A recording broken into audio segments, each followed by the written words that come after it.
Thank you very much, Excellencies, ladies and gentlemen, and I've given the opportunity to my two colleagues, incidentally, from our coalition partners, Professor Ramasamy, other than Deputy Chief Minister, the State of Penang, that we are in control, is also a leading member of the Democratic Action Party.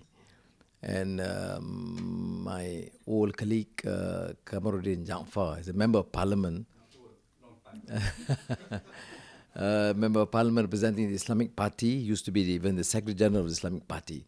But this represents the new consciousness that we are clear in our agenda on democratic reforms. Although we come from three different parties, Shamsul Iskandar, of course, an MP, who defeated the incumbent chief minister in the state of Malacca, quite formidable, and of course Khalid Jaafar. So Jiruhan Yusan, arigatou gozaimasu for this occasion. He was kind enough to come to Kuala Lumpur and say, apologize, but I said to him, it's okay, I mean, just some problems. I've gone through worse in my life. So being 3 hours at the airport and getting sent back, that is small. But what is important is the bigger agenda. Bilateral relations with Japan is important. In fact, for a long time, Mr. Juruhan, you and the foundation, Sasakawa Peace Foundation, is aware I'm very committed. In fact, I've been pushing very hard for Japan to play a more prominent role, other than business, trade, cultural, educational, civilization, multi-religious dialogues, because this is important to me for the future of the region in particular. And this consistently I've been pushing for a long time, even when I was young. When I was Minister of Education, for example, when people talk about just education or science, technology, I brought in the 80s, the two prominent reformers in education who talked about education reform in Japan to share their views. And through the Institute of Policy Research and Sasakawa Peace Foundation, we've been promoting the whole idea of Asian Renaissance in terms of economic success, yes, but also cultural empowerment, intellectual leadership, because we would lose a generation if we do not expose them to new ideas, including legacy of the past. I'm sure the great civilization of Japan or the Chinese or the Arabs of Indonesia and the region has a role in terms of molding the minds of our young. Now let's go back to the issue of a Muslim Democrat. Professor Rama mentioned the issue of compatibility. When I was in the States teaching in Georgetown, I've been asked to speak in umpty universities from Stanford, Harvard. The most common topic is Islam and democracy. I said, they never talk about Christian and democracy or Buddhism and democracy or Hinduism and democracy, Islam. Of course, I had to respond because the notion of Islam, because of the Qaeda, of the various wars and civil war, gives a negative view. But I said, let us look at the facts, the historical antecedents in the region. Indonesia had a democratic, free elections in 1955, where the three main parties, the Nationalist Party, PNI, led by Sukarno, the Socialist Communist Party, at that time was free in Indonesia, led by Aidit, Tan Malaka and the rest. Tan Malaka was earlier, but at that time DN Aidit, and the coalition of Muslim parties under Muhammad Nasser, who later became Prime Minister, and coalition of Muslim parties called Masyumi. They have rallies in Jakarta. Minimum 500,000 people. Today, 500,000 supported the Communist Party. The following day, 600,000, the Muslim Party. And the elections were relatively free and fair. I always joke, and I repeated this many times to many friends. I said, even with the then Vice President Al Gore, because I am with Al Gore in the Generations Advisory Group. I still serve with him since 2005. Whenever he's present, I said, the Indonesian elections in 1955 was more fair than the elections in Florida when Bush won and Al Gore lost. Al Gore said, I agree with you. Now, so nobody talks about compatibility. But Islam and democracy. This is the largest Muslim country in the world. Okay. But later hijacked by Sukarno for a different reason. Not because Islam or non-Islam, but because he was a nationalist, secular at that time, beginning to be influenced by the leftist, the communists, partly because of the flaw or the mistake of the Americans and the West. And how Jamal Abdel Nasser was pushed to the Russians, similarly in the experience of Sukarno, because the geopolitical, nothing to do with religion, with the Islam or democracy. That's my first point.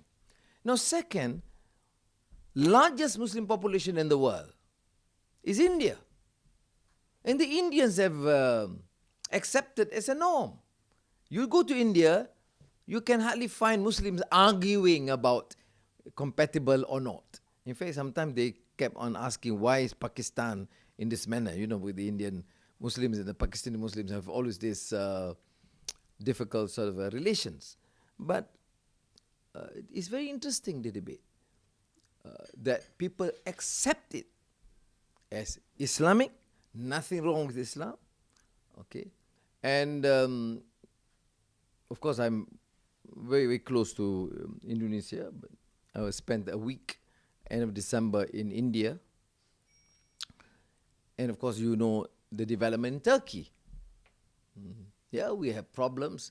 Sometimes they tend to exaggerate when they involve Tayyip Erdogan or Indonesia. I mean, all countries, even mature democracies, Japan or United States, there's a huge debate on the relevant democracy, whether there's freedom, true freedom, whether there is justice. You remember Occupy Wall Street some years back, and the State of the Union address by Obama talking about inequality. There's also a very important book, not that popular, by Al Gore, on the assault on reason. The topic is assault on reason, where here was a former Vice President of America saying that there's something very wrong in America. The media is not playing its role. The judiciary is not truly independent. People tend to be governed by generalities, no interest in deep analysis and understanding of issues. I mean, it's a critique of society. What I'm saying is that when you engage in a debate or discourse, that's democratic. And of course, it is not near ideal what we have. Now, coming back to Malaysia, we started off in 1957 under the first Prime Minister Tunku Abdul Rahman, promising through the constitution that Malaysia will become a liberal democratic country, will support free elections, will respect the rights of every single citizen of the country. Although Islam is the official religion, the language is the Malay language, the language of the majority of its people, and we still keep the institution of the monarchy, the Malay rulers. That is there in the constitution. So it's not something that we are now preaching anew. That was what was promised. But you know, democracy through the majority seats in parliament, you tend to dilute through new laws, draconian security laws, sedition laws. Only 2 weeks back, the prominent lawyer and also opposition leader convicted for sedition. So you still have these laws. Media.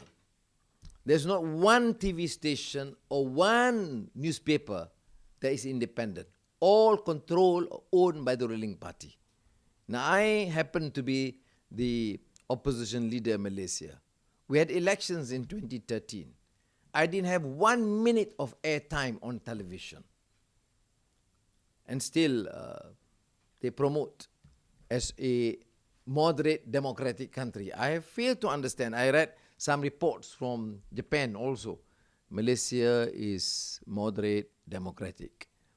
I mean, it is moderate in the sense we don't go and kill one another, I accept. But media is not free. Certainly not. I mean, if you have a situation where you don't have 1 minute of airtime on television, it's very serious. For example, Chairman Juruhan, you were saying about, my experience here. It's okay. I said, okay, move on, because to me, bilateral relations is important. You know what the media alluded to? Anwar may be involved in the Yakuza. That is why he was not allowed in. And I was not given a chance to explain. And then another one. He may be, considered by the Japanese like a porn star.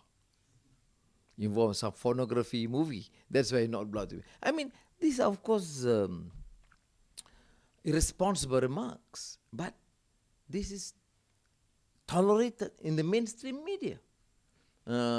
He is a CIA agent.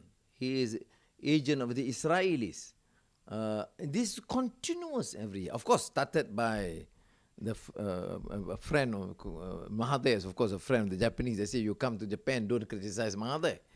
I don't intend to, but there's reality. I mean, he has done good work. I worked with him very well for decades, but it's reality. He has destroyed the institution of a free media, of the judiciary. And his son has been declared now as the top 10 billionaire in the country. You think he must have won lottery every week to have billions of dollars? It shows a flaw in the system. When you become a prime minister and your children become billionaires, is a flaw in the system.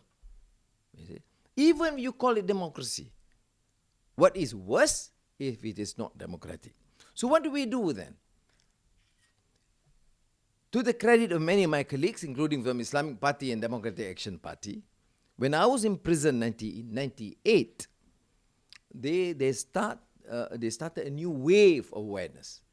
If you continue in this fragmented manner, then we can never have a change. But they say they have a problem because we have an Islamic Party. So there is that prejudice. Can they be trusted?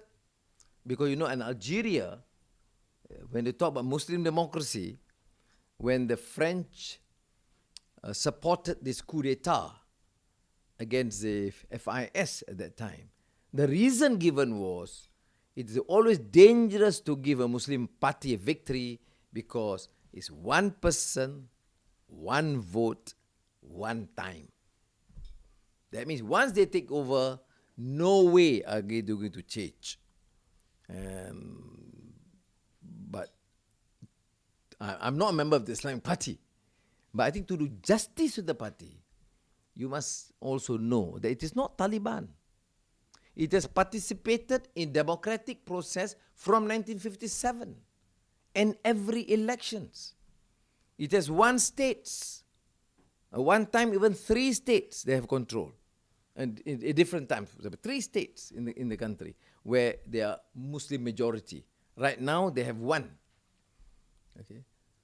So they say then, when you talk about Muslim democracy in Malaysia, we must therefore have Muslim support. Although Malaysia is a multiracial, multireligious country. So that is the position for now. As I said, in the last elections, with all these problems and the fraud in the electoral process, we still garner over 52% of the popular votes. Now people some find it difficult. You mean to say no airtime on the media, nothing report, no positive report in the newspaper, you still have 52%. That does not speak well for the media. So I'm joking. Don't take it seriously. You will report me if I say that. Means to say, if you have a country where the media is all against you, and you get 52% of the support, you see, which means the credibility of the media is questioned. People read, people watch the television, they don't trust anymore. So I always say, as I said this morning at Grips, we must trust on the wisdom of the masses. Now, where do we stand? We have Justice Party, we have Democratic Action Party, mainly the non-Muslims or non-Malays, vast majority, particularly the Chinese, ethnic Chinese, and the Islamic Party. So what are you? Do you, as a Muslim democracy, do you support an Islamic state? Or do you support a secular state? They all ask me, and they say I have been avoiding an answer to the question. Now the reason is this. When you say secular state, is it secular laicity, the extreme rejection of the relevance of religion like in France? Or is it secularism like in the States where, there is always this negotiation or accommodation of some of the religious sentiments? Not in the state proper, but it's always there. If you read, for example, Alexis de Tocqueville, Democracy in America, you realize the prevalent role of religion, Christianity, in the formation, even articulation of the American Constitution, American values of justice, of accommodation, etc. So, are you then for an Islamic state?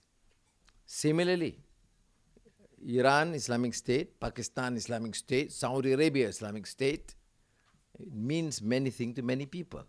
So what we decided in the three parties among the leaders is to, other than arguing about slogans and labels, you explain what you want. So you say the Constitution means freedom of religious practice, of faith, of conscience. Nobody should dictate one's religion. Free media, independent judiciary.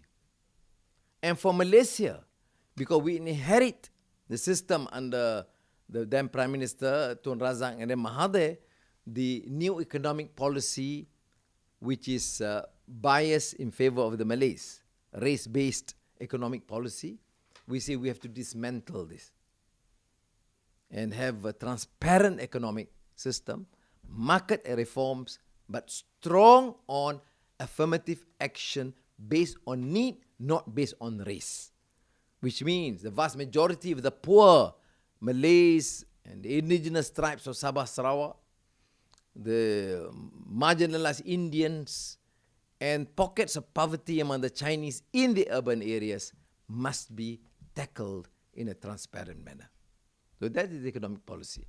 So to conclude, because that we should allow for an exchange and dialogue. Many of you, have seen your credentials, some very impressive, so I think we'll be able to share some of your views or observations. I think conclusion to say that, like the Arab Spring, the ups and downs, the worst is in Syria and Egypt, more promising in Tunisia, a bit more settled in Yemen and Yemen and Libya, transient. but there is no return, no turning back on democratic reforms. It is a difficult, painful process. So is in Malaysia. I am very optimistic. Can you imagine, given all the limitations and the curb in the media and the draconian laws, we still encourage this change and commitment for democratic reforms. People say the danger, talk about the danger, potential danger of extremism and fanaticism. I don't take this for granted. I don't think that this is something we can dismiss easily.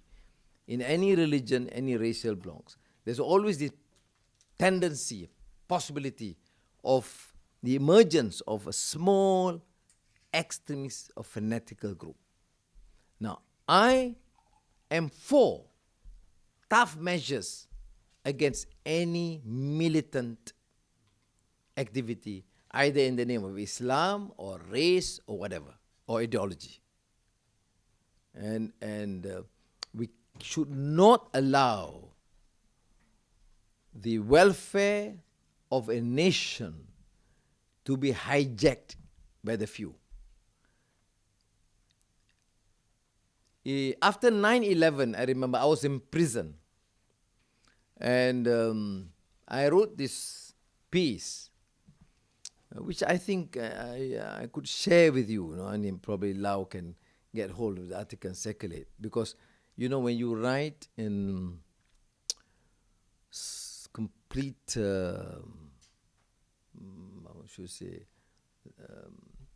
in prison, in solitary confinement, and you really focus, not knowing the details, what happened, I have not seen the photograph, the Twin Tower, whatever, nothing.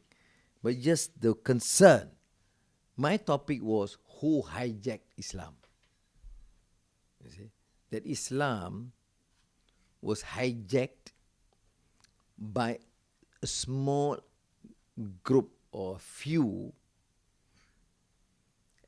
fanatics, and the Muslim world, the elites, the intellectuals, the political leaders, the scholars must stand up and combat this. So any government, local or international, must be clear and our resolve in combating militant activity. There is a difference. It doesn't matter you want to call for an Islamic state, you want to argue for about Islamic law, don't become too hypersensitive. I've talked to many liberals in Washington. You can talk about everything else, but the moment you talk about Islamic State, they get hysterical. I say engage in the dialogue. Where do we draw the line when you want to compel others to accept your views? When you use, language of hatred and militant activity, and that, I think, we draw the line. So, but these are all theoretical. Practical terms, look at Indonesia and Turkey in the elections. They have extreme Islamic parties calling for full application of Islamic law, Islamic state, Islamic principle, everything. And sometimes even bordering intolerance of others. But when the media is free, when you allow for an open engagement and reasoned discourse, how many percent of the support they get? 2%? 5% of the electoral votes? I mean, this is the reality in the Muslim world. So this bogey of danger, potential threat to freedom because of the existence of Islamic parties with their agenda is, of course, a gross exaggeration, and to me, manifestly unjust, because it's not the reality. Just like what I said, Islam and democracy is compatible based on the experience of the past. 1955 elections, and then in India, even in Pakistan, during the period of Jinnah and Liaquat Ali Khan, the first elections, was relatively free.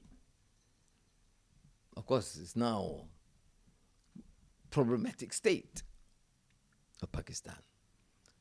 Now, these experiences of these countries, particularly India, Indonesia, and Turkey, shows, I think, the way, with all the limitations. I'm not here to be a propagandist for these countries. There are some views that we disagree, but at least it is moving in the right direction.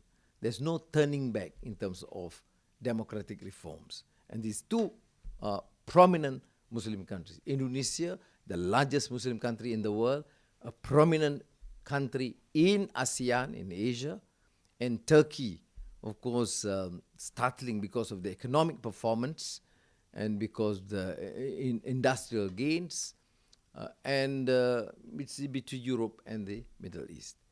You know, they say what remains, not one Arab country that is now seen to be successful in a democratic reform. So the problem is the Arabs. I mean, if it is, it's not nothing but Islam. That's my point.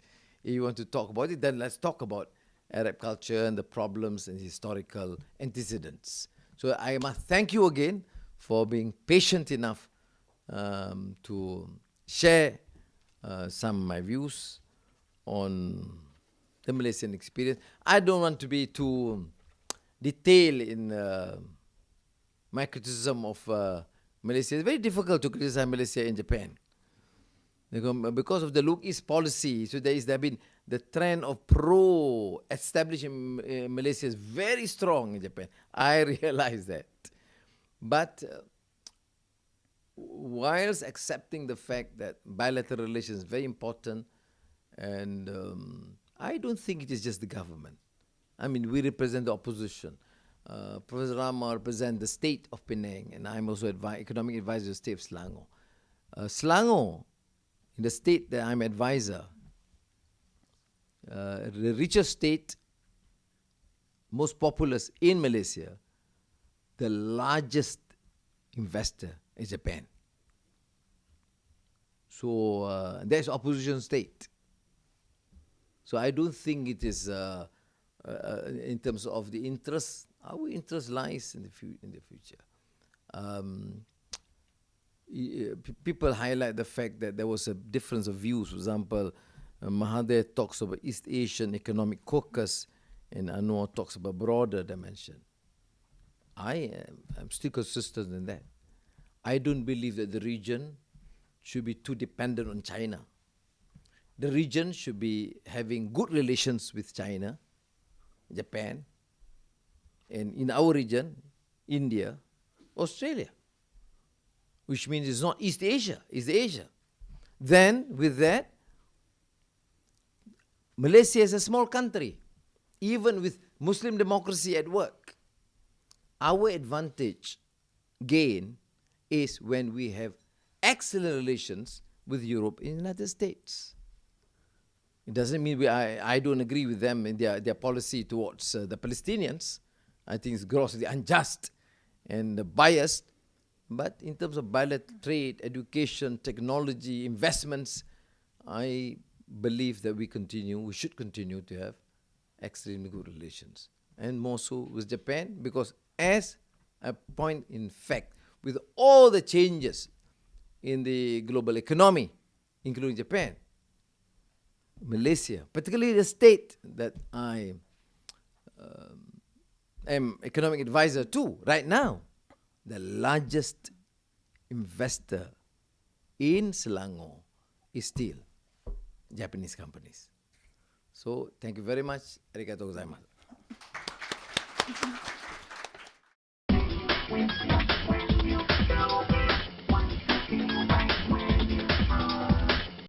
Of course, I'm very supportive of these, both the Islamic financial instruments and also the Halal Hub. Although there's also rethinking of this, that finance, because I was also involved from 82 when we started the Islamic Bank in Malaysia. I continue to be consultant and advisor to the largest Islamic banking group, the Barakah, until I resigned last year because of the elections in Malaysia. Al Barakah is, of course, the largest Islamic financial and banking system in the world. And therefore I follow the development very well. Malaysia has done well, including in terms of sukuk, and bond market, Islamic bond, and financial systems. But there's also a side to this. Whilst you promote this, many countries, India is looking at the possibility of having this instrument, although they would not call it Islamic bank, they call it something else, cooperative bank or whatever. Turkey does not call it Islamic bank.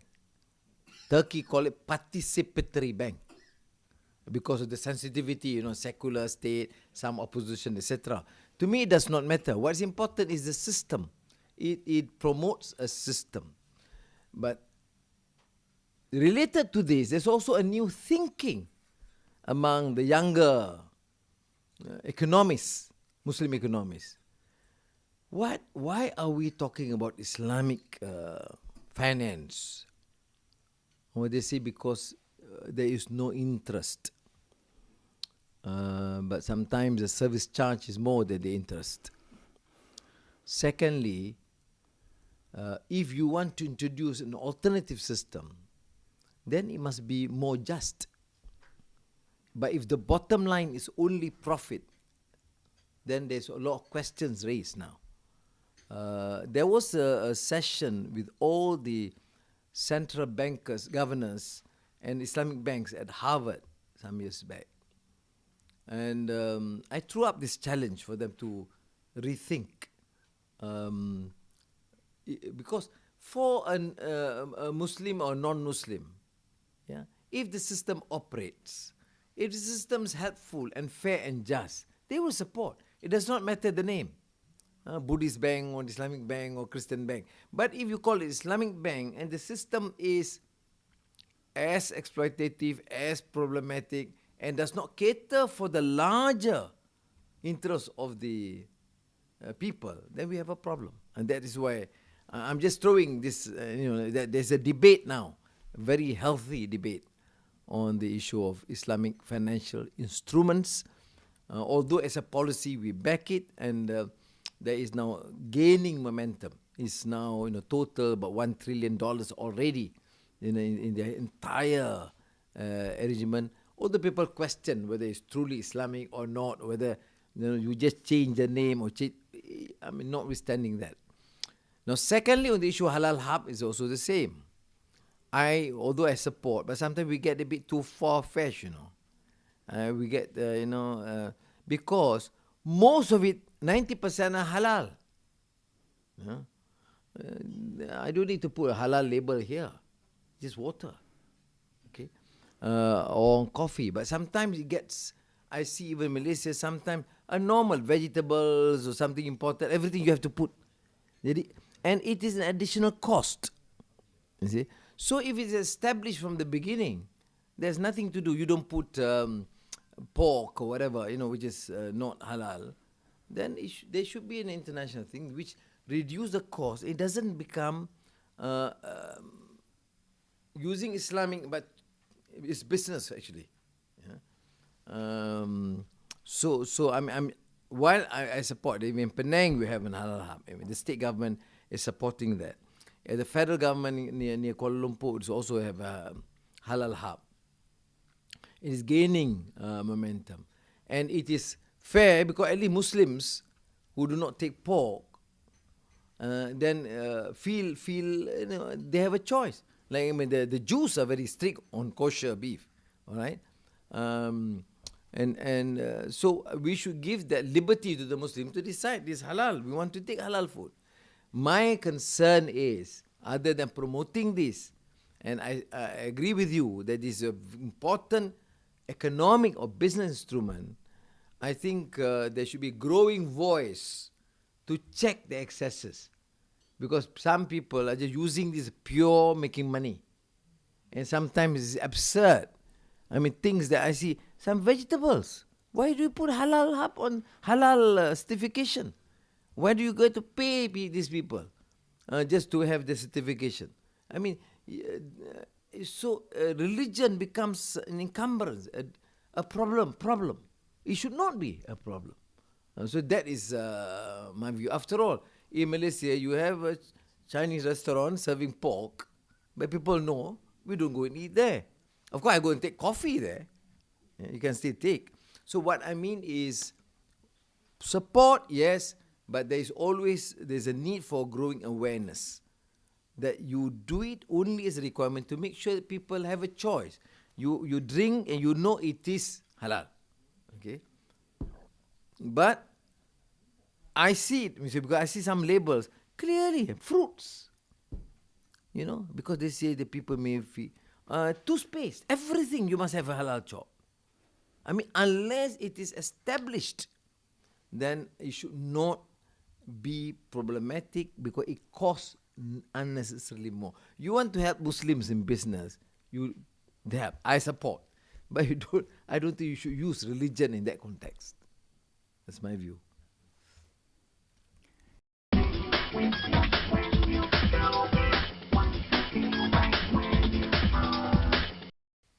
The democratic values is what? Is consultation, is decision, the will of the people, is vox populi. Okay, but people say vox populi, vox dei, the voice of the people is the voice of God, because the people have the final say. But even in the Western country, they don't go to the extent. So it is a theoretical problem. That's why Muslims at first were worried about that. But this was debated even by at the time of Jefferson. The tyranny of the majority, the danger of abuse of the democratic process. This has been addressed. Of course, it's ethical. I mean, as a Muslim, I'm concerned of that, because you can't say the voice of the people, majority can seek to do something which is grossly unjust. So there must be parameters drawn. First, the constitutional guarantees, framework, for example, like what we said. That's why I say you spell out in the constitutional guarantees: freedom of expression, basic human rights, minority rights, and so that these are not trampled with. But they say then it's the same with others. Why call it Muslim democracy? I don't call it Muslim democrats. I call Democrats. People ask me to talk about Muslim democracy. I talk democracy. But I'm not concerned whether you call it Muslim Democrat or not. It does not matter. That's why it is better to spell out. People are so obsessed, there must be, because we want to differentiate between a theocracy, become a religious state as such, and a democracy. But in Malaysia, democracy, but we accept Islam is the official religion. Meaning, that's the constitution. But Islam's official religion must not be used to compel the rest. One. Number two, Islam as official religion must not stop the practice of other religions. So you draw the line, because sometimes, like you see in the debate in Malaysia now, there's some group supported by the ruling party trying to, stop even me going to the church. I don't go to pray in the church. I go to speak and dialogue and meeting in the church. And sometimes they use like the issue of Bible. You can't use the word Allah. You can't distribute the Bible in Malay. But this to me is a problem, because you use religion to compel others. So Muslim democracy, to my mind, because this is a deficit in the Muslim world. It's a deficit. In the Middle East, no democracy. In Turkey, yes. In Africa, Muslim countries, no. In Asia, Indonesia, then we have a problem. So that is why people ask, what is wrong with the Muslim world? I say the Muslim world is wrong. It's not the religion, but poor governance. I mean, after all, Mubarak survived for 30 years because of American support. So, I mean, I'm not saying that, it's entirely the American fault, but that's the reality, when it comes to Morsi being toppled, the West are very soft. Well, it is like Tony Blair said, well, it is a coup d'etat. It's not coup d'etat. It is coup d'etat, but then it is a different coup d'etat. I mean, a coup d'etat is a coup d'etat. I mean, and then you see, but there were killings. Well, the circumstances different. I heard Tony Blair on television, and I'm shocked. You see, people see, therefore, a hypocrisy or contradiction. You set different standards. I mean, so I think what we want to promote here, to explain, if people ask, democracy in Malaysia, well, I mean, you use Muslim democracy, but actually in Malaysia, Muslims are only 50% plus, say maximum 60%. What are you going to do with the 40%? Do you want them to have Muslim democracy also? You have clear parameters. That's why I'm saying it is better to spell out. I mean, I've been criticized. They say, Anwar, you're avoiding. Are you for a secular state? You didn't say so. Are you for Islamic state? You didn't answer. I say, I answer by what I want, not what you want. You want to dictate me an answer, and you interpret secular state differently from what I do. But if I say freedom of conscience, freedom of religion, freedom of free media, democratic values, basic human rights, majority, minority, does not matter, then we share. Is it Western? Yes. Is it Japanese? Yes. I mean, it's what you believe in. Although we don't all practice that, but then at least it's what we believe in. Do I answer the question? Not clear.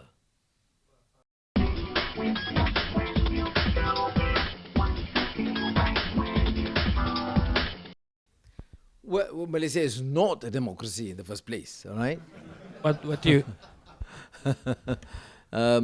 But as you have democracy in France and United States and Japan, there are shifts. There's slight differences. Electoral system differ, and I think the understanding the limits. There's certain subject here is taboo on defense. There's certain is not on the state. So I think you must give some room for maneuver. I remember Indonesia when they debated on the issue of pornography. I was in the States then. Then in every dialogue, when I say Indonesian democracy, the liberals in the States was attacking me because they say, how can you have laws against pornography? I say, you have 99.9 laws that all you share.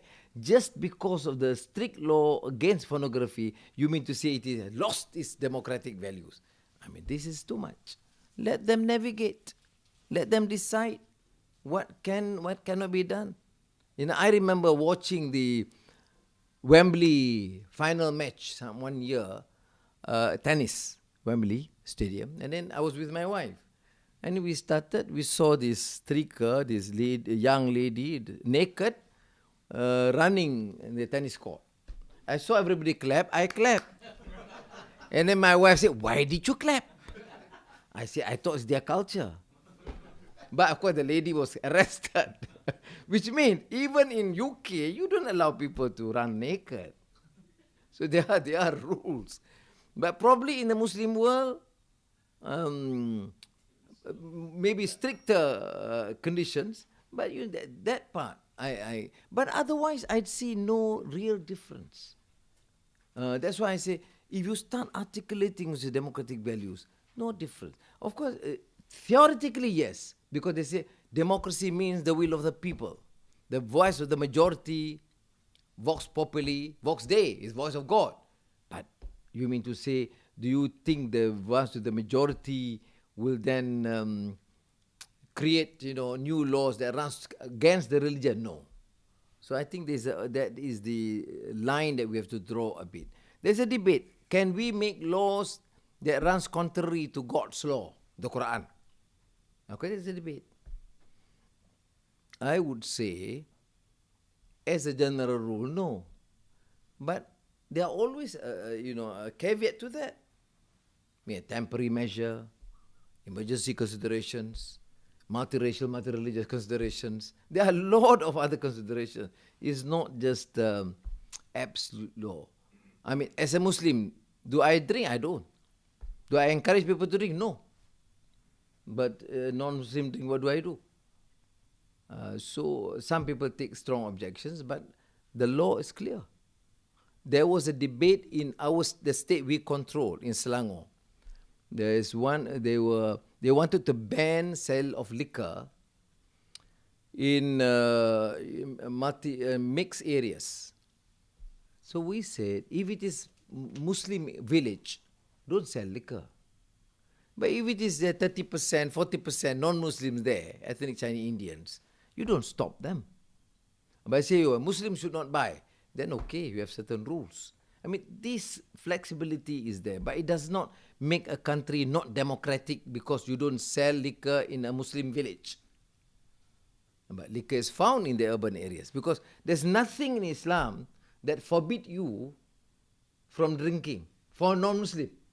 So how do I go make laws to say that no alcohol should be served? Except by me, if I'm going to entertain Mr. Hanyu tonight, but he's entertaining me, in case I will not serve him liquor. If he buys, he pays. But does not make you, in a sense, no, I was president of UNESCO once in Paris. And in Paris, you don't serve alcohol. They say, oh, Excellency, everything dry. They call it dry because there's no. But I said, it's not my money, it's government money, I can't use it to buy alcohol. And I still won the presidency of UNESCO. So people, I think, not only Muslims, even non-Muslims, as long as you don't compel them, they respect you. And I think this is the cultural tolerance that we have to promote. But I frankly, I don't know. I mean, Kamaruddin can help because what is there? Is there anything really different from our Muslim democracy? I mean, the essential rules actually do not differ. Yeah. That's my view. I mean, sometimes intolerance, to build a mosque, they say in some Muslim countries, is very difficult. You know how many years it took permission to build a church in Rome? I think they say about 15 years. So, but these are not ground rules. But these are people tend to. If you take Berlusconi's remarks is so anti-religion. I'm not talking about his personal side. I'm talking about some of his statements. Shocking, for me to read. So strongly anti-Islam in particular. Sorry, yeah.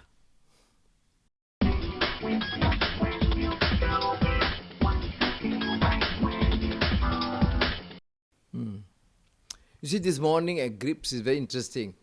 I met just before the fall of Hosni Mubarak. I was in Cairo. I met both groups. Ayman Noor represents the liberal secular wing, and then at that time the chief supreme leader of the Muslim Brotherhood was Mehdi Akif. So I met one for lunch, one for dinner. In between, I met the Grand Mufti, the Sorbonne trained Mufti of Egypt, who later came up with a very silly fatwa, edict to say that those who oppose Jannah Sisi can be shot. I mean, what Muslim scholar is that? It baffles me. But anyway, that's the state of confusion in Egypt. Now, when I met the more liberal secular, they were very pessimistic.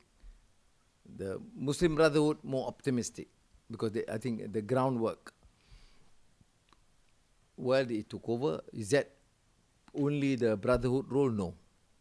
I think it is a combination of all factors, people just clamoring for reform. They're just tired and sick of the dictatorship and the corrupt Mubarak regime. Then There was, of course, the euphoria. Morsi took over. I mean, to be fair, he did his part. At least clean, not corrupt, but probably lacking in experience, so he did not engage with too many people. So he's still seen to be representing one faction. And there were also forces. And then now it's proven. Funding from America, media in America, funding from Saudi Arabia to topple him. Then he was toppled. And so they say it's the reverse. Very disturbing, very unfortunate, very sad.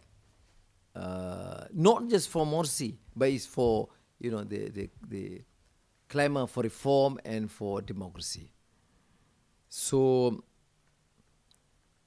what is it now? I mean, of course, I have not been there for the last many months, but I'm closely monitoring. You see, the opposition to CC in terms of demonstrations of the brotherhood now has extended to the students, and the students from all factions. Is no longer the Islamic faction. You see, the liberals, the secularists have now joined force because CC have arrested not only the brotherhood leaders, but all the rest. Any semblance of criticism cannot be tolerated. But of course, the West, I see the West. I want to talk about reform in Malaysia. I don't depend. I don't expect anything from the Foreign Ministry of Japan or from United States or Europe. Europe maybe a bit. If there's an arrest, there's beating, they make some more noise. Japan very diplomatic. They only deal with Korea and China. The rest they're very quiet.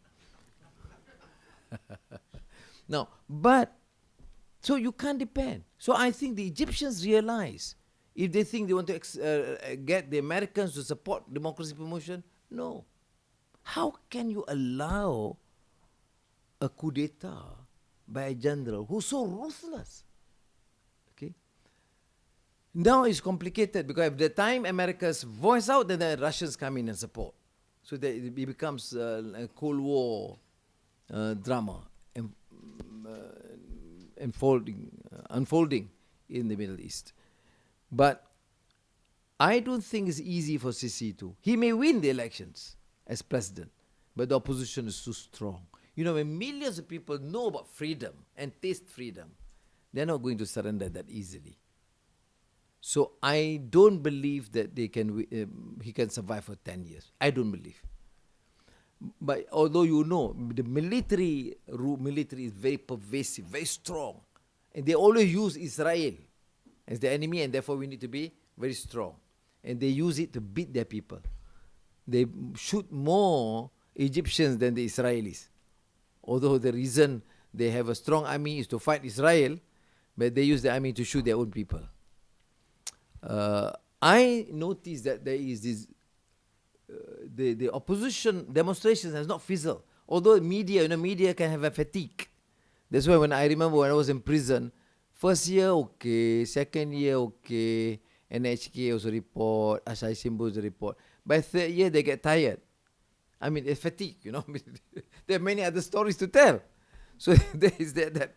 But in Cairo, the demonstration numbers are growing. You see? So you don't know. Like you see in Thailand or you look in Ukraine, sometimes it fizzle out and losing, and suddenly there's an upsurge. I am more optimistic than many about Egypt. The problem is, before they were united, now the secular liberal are a bit more suspicious of the brotherhood because they thought that it is not inclusive enough. In next year elections, this year elections for the president, Sisi may still win, but I don't think he'll survive. But I don't know. I'm not a futurologist. I'm a fighter.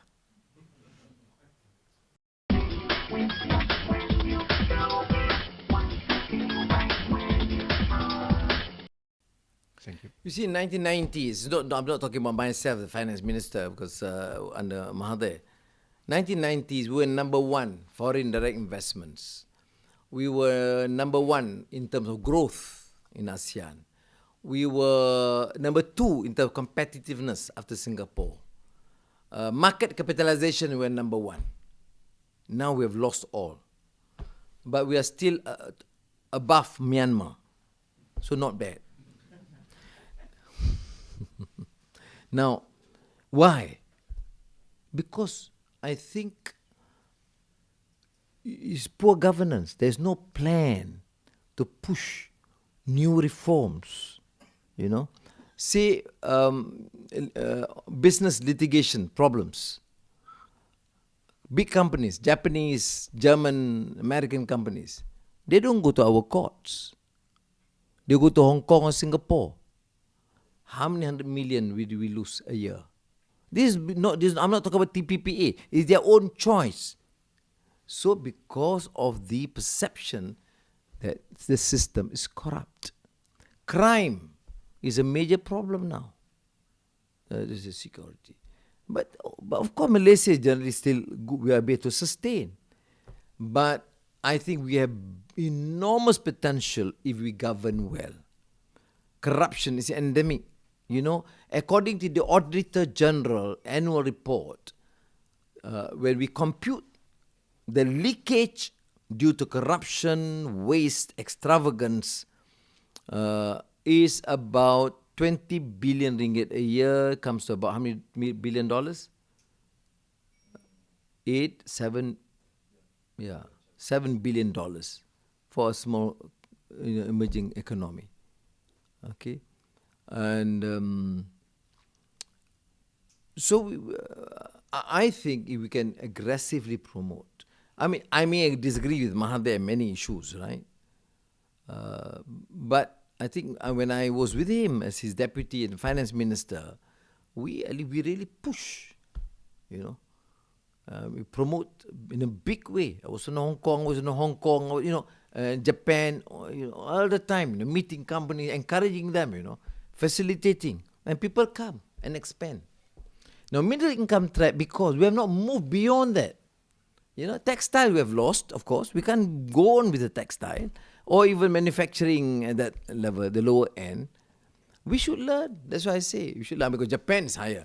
But we want to talk, Mahathir talk because the influence, the Sogo Socials, Japan produced cars. We also produce cars. In the end, we lost $10 billion. We didn't say we lose. We say investments. Okay? Rationalization. So we have to be realistic. You know, there are things that we do. I think here we should learn from Taiwan better, because Taiwan does not aim to be Japanese economy right away. They aim to go on the higher one up niche and not really up. We, because of the influence of Kosasha, thanks to the Japanese big companies, because they treat Mahathir very well. So they say car very important. He said, okay, back car very important. I was finance minister. In 1997, I knew billions have been lost already. No way can we compete. Then steel. Japan can go up without anybody, because the steel industry. We went for steel. How much did we lose? $3 billion. So it is important, that you see success. You must not get into the head. You must listen. I'm talking about this and that, macroeconomics. But you ask me specific economy, I will have, if for example, had I won, we won, I formed the government, I'll call top academics, business people with business experience, call up all the friends from Japan, from China, from India, listen and see, and they craft a policy, then move. I don't think I have the expertise of Mr. Know-all. This is a problem economic. That is, I think, essentially. But corruption is a major problem in Malaysia. I don't want to be here like personal, but as I said, okay, Mahathir has done well, but his son is the billionaire. And my quarrel with him in 98. Every company getting problems, He asked me to give 2 billion ringgit to his son, bail out. And I said, I can't. So he gave from Petronas. Petronas gave 1.8 billion to save his company, his son's company. Yeah. And people say, Anwar, you shouldn't fight him. He's your boss. You should support him. Okay, I mean, I supported him. But not as finance minister to sign 1.8 billion. How do I answer to people? You see? So these things, these are facts. These are facts. This is not political charge. These are facts. I know the company, I know the fund, I know the valuation by Lloyd's. I was the finance minister. And I was not very smart, but certainly not stupid. I know what's happening. So I think Malaysia have lost that. You know, like foreign direct investments. We have lost to Vietnam, Singapore, Indonesia. And in one year, even to the Philippines. We are able to compete with Thailand because they are in the stalemate for the last 6 months or more. So we can't. There's no excuse, actually. You know, Malaysia, Japanese, because of there's an advantage of look-east policy that the Japanese actually look to Malaysia also because of this promotion. But how is it? We have lost in every single area. Not to America or to Japan, to Vietnam, to Indonesia. You know, Indonesia in 1990s, I remember Suharto when I go, although political philosophy is something else, but he treats me well. When I go, he will ask 8-9 ministers to sit down with me. Because he thinks, his neighbor, we have, see, just sit down. And they have to ask questions and discuss economic policy, this and that, Now, I think we are going to go and learn from them because of the figures and the achievements they have reached. So, issue of governance cannot be underestimated. Leaders must accept that good governance is a major criteria. When leaders are corrupt, you want to be a minister, you want to be in business, you want to make money, you want to make your son a billionaire, you destroy the country. So you have a choice. If I want to be in politics, then I say no business. And I know, you don't underestimate. I was finance minister 8 years. I know how the Japanese make business. Yeah, I've met many of them. Yes, sir, I said,